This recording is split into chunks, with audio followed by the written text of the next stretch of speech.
ወንድሜ አንድ እውነት ልንገርህ፣ በህይወት ውስጥ ከሚያጋጥሙ ከማንኛውም የንግድ ውድቀቶች፣ የገንዘብ ኪሳራዎች ወይም የሥራ ማጣት ይልቅ አንዲት መርዛማ የሆነች ሴት ህይወትን በአጭር ጊዜ ውስጥ ልታወድመው ትችላለች።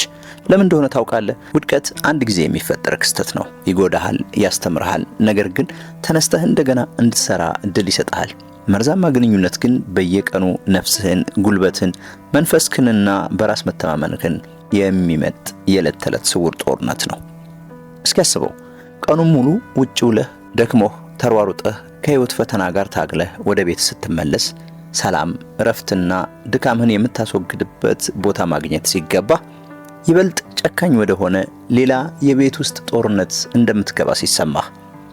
የስነ ልቦና ባለሙያዎችና የጥንዶች ተመራማሪዎች እንደሚሉት የምንመርጠው የህይወት አጋር ለስኬታችንና ለአእምሮ ሰላማችን 90% አስተዋጽኦ አለው። ትክክለኛዋ ሴት ከጎን ስትሆን ንጉስ ታደርጋለች። የተሳሳተችዋ ሴት ግን ባዶህን ታስቀርሃለች፣ ለውድቀትም ትዳርግሃለች። ዛሬ እንደ ወንድም ወደ ህይወትህ፣ ወደ አእምሮህና ወደ ቤትህ ልታስገባት ከማይገባ ሴት የምታይባቸውን 10 ትልልቅ የጥንቃቄ ምልክቶች በጥልቀት እናያለን። እነዚህ ምልክቶች ዝም ብለው በይቅርታ የሚታለፉ ቀላል ነገሮች አይደሉም። ይልቁንም ጥልቅ የስነ ልቦና ስብራትና አደገኛ የባህሪ ችግር መገለጫዎች ናቸው። አሁን ጸጥ ብለህ አዳምጠኝ፣ ምክንያቱም ይህ ቪዲዮ ምናልባት የህይወትን ቀጣይ ጥቂት ዓመታት ከታላቅ ስቃይ የሚያድንህ ሊሆን ይችላል። የመጀመሪያው፣ ይህች ሴት የወንዶች ትኩረት ሁልጊዜ ያስፈልጋታል። አንዳንድ ሴቶች አንተ የምትሰጣቸው ፍቅር፣ ትኩረትና እንክብካቤ በጭራሽ በቂ አይሆንላቸውም። ሁልጊዜ ከሌሎች ወንዶች ተጨማሪ ትኩረትና አድናቆት ይፈልጋሉ። ማህበራዊ ሚዲያ ላይ የሚለጥፉት እርቃን ቀረሽ ፎቶ፣ ከሌሎች ወንዶች ጋር ያላቸው ከመጠን ያለፈ የነጻነትና የድፍረት ግንኙነት፣ ወይም ደግሞ አንተን ለማስቀናት ብለው የሚያደርጉት ጥቃቅን ድርጊት ሁሉ እኔ አሁንም ተፈላጊ ነኝ የሚለውን ስሜታቸውን ለማርካት ነው። ይህ በስነ ልቦና ጥናት ቫሊዴሽን አዲክሽን ወይም ከውጭ የሚገኝ ማረጋገጫ ላይ የተመሰረተ ሱሰኝነት ይባላል። እንዲህ አይነት ባህሪ ያላቸው ሰዎች በውስጣቸው እጅግ ከፍተኛ የሆነ የራስ ግምት ማነስ ወይም ሎው ሰልፍ ስቲም እና ጥልቅ ባዶነት አለባቸው። ያንን የውስጣቸውን ባዶነት ለመሸፈን ሁልጊዜ የሌሎችን አይን፣ የሌሎችን የጽሑፍ መልእክት እና አድናቆት ይፈልጋሉ። አንድ ምሳሌ ልስጥህ። ከሷ ጋር ውጪ አየር ለመቀበል ወጣችሁ እየተጫወታችሁ ነው እንበል። ስልኳ በየደቂቃው ይጮሃል። ማህበራዊ ሚዲያ ላይ የለቀቀችው ፎቶ ስንት ላይክና ኮሜንት እንዳገኘ በየሰከንዱ ታያለች።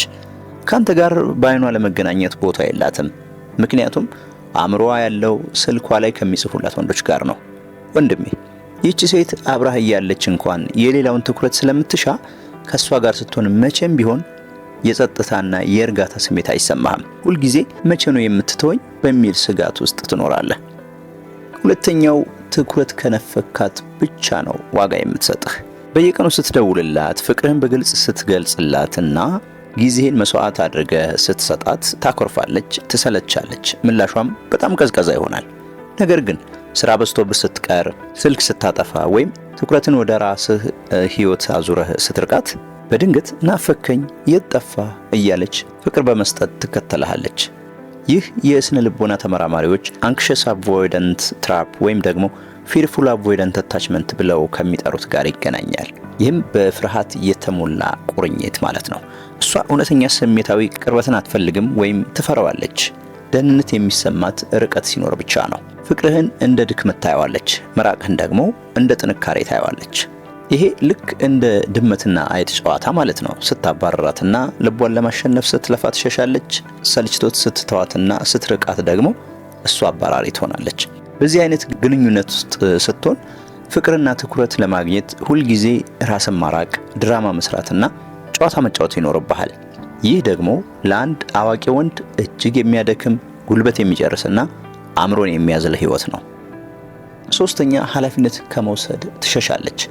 በግንኙነታችሁ ውስጥ ግልጽ የሆነ ጥፋት ስታጠፋ፣ ስሜትን ስትጎዳ ወይም የገባችውን ቃል ስታፈርስ መቼም ቢሆን በጥፋቷ ተጸጽታ አጥፍቻለሁ ይቅርታ አትልም። ይልቁንም ጥፋቱን አዙራ ባንተ ላይ ታላክካለች። ይሄ በስነ ልቦና ጥናት ዳርቮ በመባል ይታወቃል። ይህም ማለት ጥፋትን መካድ፣ ጠያቂውን ማጥቃትና የተጎጂውንና የጥፋተኛውን ቦታ ማቀያየር ማለት ነው። ለምሳሌ ስልኳ ላይ ከሌላ ወንድ ጋር አጠራጣሪ የፍቅር መልእክት ስትላላክ አግኝታት ይሄ ምንድነው ብለህ ረጋ ብለህ ስትጠይቃት መልሷ አጥፍቻለሁ የሚል አይደለም። ይልቁንም አንተ ጭራሽ ስልኬን ቼክ ታደርጋለህ፣ ምንም አታምነኝም ማለት ነው፣ ከእንግዲህ ካንተ ጋር መኖር አልችልም ብላ ጮሃ አልቅሳ ርዕሱን ቀይራ አንተን ጥፋተኛ ታደርጋለች። በመጨረሻም አንተ በነገሩ ደንግጠህ እባክሽ አታልቅሺ እኔ ነኝ ያጠፋሁት ብለህ ይቅርታ ጠይቀህ ትገላገላለህ። ይህ የናርሲሲስቲክ ባህሪ ዋነኛ መገለጫ ነው። ከእንዲህ አይነቷ ሴት ጋር ስትሆን ሁልጊዜ ላጠፋኸው ጥፋት ይቅርታ እየጠየቅ ራስን ታጣዋለህ። አራተኛው ግልጽነትን ሳይሆን ብዥታንና ግራ መጋባትን ትፈጥራለች።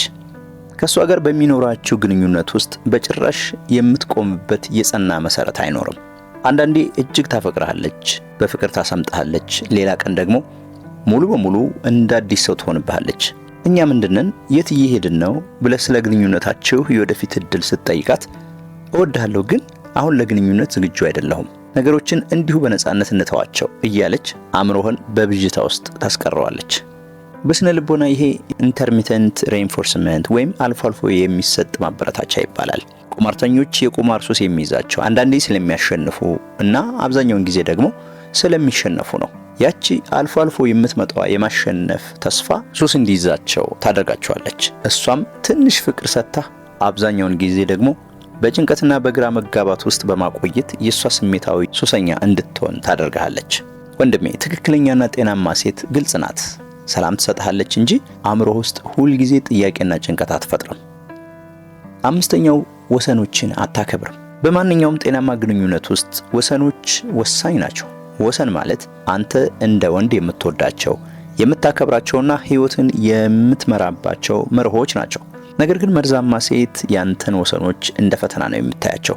ዛሬ ፕሮግራም አለኝ፣ ስራው ይደክሞኛል፣ እተኛለሁ ስትላት ሆን ብላ ያንን ሰዓት ጠብቃ ትልቅ ጭቅጭቅ ትፈጥራለች። አንተ ከቤተሰብህ ወይም ከቅርብ ጓደኞችህ ጋር ጊዜ ማሳለፍ ስትፈልግ እኔን አትወደኝም እያለች የጥፋተኝነት ስሜት እንዲሰማ ታደርጋለች።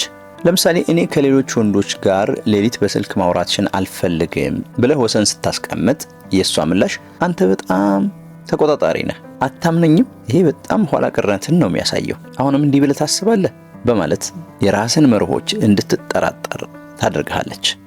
ግንኙነት ማለት ራስን መርሆችህንና ስብዕናህን ማጥፋት ማለት አይደለም። ጤናማ ሴት ያንተን ግላዊ ጊዜ፣ ስራ፣ ዓላማና እረፍት ታከብራለች። መርዛማ ሴት ግን ዓለም በሷ ፍላጎት ዙሪያ ብቻ እንዲሽከረከር ትፈልጋለች። ስድስተኛው ሁልጊዜ የመጠባበቂያ አጋሮችን ትይዛለች።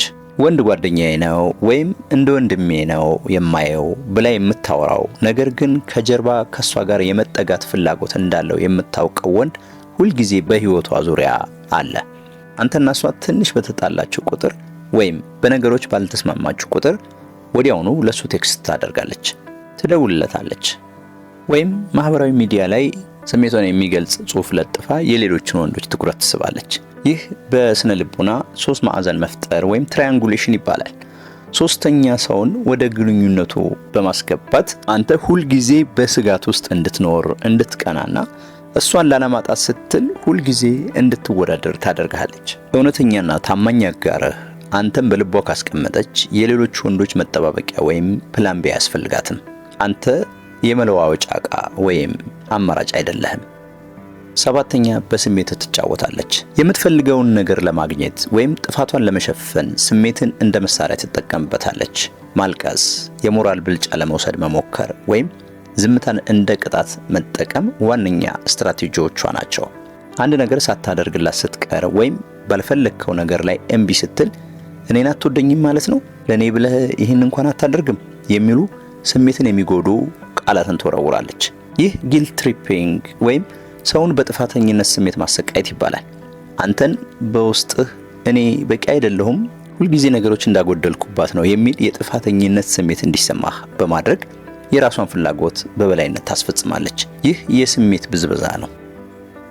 ስምንተኛ በከባድ ጊዜያት ፈጥና ትሰወራለች። የአንድ ሰው እውነተኛ ፍቅርና ታማኝነት የሚፈተነው ነገሮች ሁሉ መልካም በሆኑበት ሰዓት ሳይሆን ቀኑ ሲጨልም ወይም ክፉ ቀን ሲመጣ ነው። ስራ ስታጣ፣ የገንዘብ እጥረት ሲያጋጥምህ፣ ስትታመም ወይም በህይወትህ ትልቅ ፈተና ውስጥ ስትገባ ድንገት በጣም ቢዚ ነኝ ማለትን ታበዛለች። ስልኳ አይነሳም፣ ሰበቧ ይበዛል፣ ስሜታዊ ድጋፏ ያከትማል። ለምሳሌ ገንዘብ፣ መኪና፣ ንብረት እና ጥሩ የሥራ ቦታ እያለህ አብራህ የምትዝናናዋ ሴት ነገሮች ሲበላሹና እርዳታዋ ሲያስፈልግ በድንገት ትጠፋለች። መርዛማ ሴት ከጎንህ የምትሆነው ፀሐይ ሲወጣና ሁኔታዎች ሁሉ ለሷ ሲመቹ ብቻ ነው። ፍቅሯ ሙሉ በሙሉ በሁኔታዎች ላይ የተመሰረተ ነው። ወንድሜ፣ ኪስህ ባዶ ሲሆን ወይም በችግርህ ጊዜ ከጎንህ የማትቆም ሴት ኪስህ ሲሞላና ስታሸንፍ አብራህ በክብር ልትቀመጥ በጭራሽ አይገባትም። 9ኛ ከሌሎች ወንዶች ጋር ታነጻጽራለች። የጓደኛዬ ፍቅረኛ እኮ እንደዚህ አይነት ውድ ስጦታ ገዛላት፣ የቀድሞ ፍቅረኛዬ እኮ እንዲህ ያደርግልኝ ነበር። እነዚህ ንግግሮች በተደጋጋሚ የምትናገር ከሆነ ዓላማዋ አንተን ማበረታታት አይደለም፣ ይልቁንም በራስ የመተማመን ስሜትን መስበርና የወንድነት ክብርህን ዝቅ ማድረግ ነው። ይህ የስነ ልቦና ጥቃት ዲቫሉዌሽን ወይም ዋጋ ማሳነስ ይባላል። አንተ በቂ እንዳልሆንክ እና ያነስክ እንደሆንክ እንዲሰማ በማድረግ እሷን ለማስደሰት ከወትሮ የተለየ አቅምህን እንድትጠቀምና ጥረት እንድታደርግ እና ለሷ እንድትገዛ ታደርጋለች። ጤናማ ሴት ያንተን ጥረት ታደንቃለች፣ አቅምህን አምና የተሻለ እንድትሆን ታበረታታለች እንጂ ከሌላ ወንድ ጋር በማወዳደር መንፈስን አትሰብረውም። 10ኛ ሰላምህን ከመጠበቅ ይልቅ ታፈርሰዋለች። በትልቅ ስራ ውጤት አግኝተህ ደስ ብሎ ስታከብር ወይም በዓል ሲሆን ወይም ደግሞ ቤተሰብህ ጋር ልትሄድ ስትል ሆን ብላ ያንን ደስ የሚል ቀን ጠብቃ ትልቅ ጭቅጭቅ ትፈጥራለች፣ ታለቅሳለች ወይም ታኮርፋለች። ሰላም ደስታና እርጋታ ያስፈራታል። ሁልጊዜ ድራማ፣ ጩኸት፣ ውጥረትና ጭቅጭቅ ትፈልጋለች። በስነ ልቦና ጥናት ይህ ኬኦስ አዲክሽን ወይም የሁከት ሱስ ይባላል። እሷ ያደገችበት ወይም ያለፈችበት ህይወት በሁከትና በግርግር የተሞላ ስለሆነ ሰላም ያለውና የተረጋጋ ግንኙነት ለሷ እንግዳ ይሆንባታል። አንተን በውጥረትና በጭንቀት ውስጥ ማቆየት እሷን ግንኙነቱን የመቆጣጠር ኃይል እንዳላት እንድታስብ ያደርጋታል። እንግዲህ ወንድሜ፣ እነዚህን 10 የጥንቃቄ ምልክቶች የምታሳይ ሴት በህይወት ውስጥ ካለች ቀስ በቀስ ይስተካከላል ወይም በፍቅር ለውጣታለሁ ብለህ ራስን በከንቱ አታታል። አንተ የሌላ ሰውን ጥልቅ የስነ ልቦና ስብራትና ባህሪ የመቀየር ኃላፊነት የለብህም። መቀየር የምትችለው የራስን ምርጫና ወሰን ብቻ ነው። የህይወት አጋርህ የሰላምህ ምንጭ ከውጭው ዓለም ጦርነትና ድካም ስትመለስ የምታርፍባት ደህንነቷ የተጠበቀ ወደብ መሆን አለባት። ሰላምህን፣ እድገትህንና አእምሮህን የሚነጥቅ ማንኛውም ግንኙነት ምንም ያህል ፍቅር ቢኖረውም ዋጋ የለውም። ህይወት እጅግ አጭር ናት። ለሰላምህ፣ ለወደፊት ህልምህና ለአእምሮህ ጤንነት ስትል ትክክለኛውንና የበሰለውን ምርጫ አድርግ። ይህ ቪዲዮ ጠቃሚ ሆኖ ካገኘኸው ላይክ በማድረግ ለሌሎችም ሼር በማድረግ እንዲደርስ አድርገው። በመጨረሻም ከነዚህ 10 ምልክቶች ውስጥ አንተን ወይም በዙሪያ ያሉ ሰዎችን በብዛት ሲጎዳ ያየኸው የትኛውን ነው? በኮሜንት መስጫው ላይ ንገረኝ። ለተጨማሪ በስነ ልቦናና በግንኙነት ዙሪያ የተመሰረቱ ትምህርቶችን ለማግኘት ሰብስክራይብ ማድረጉ እንዳትረሳ። በሚቀጥለው ቪዲዮ እስከምንገናኝ ድረስ ሰላም።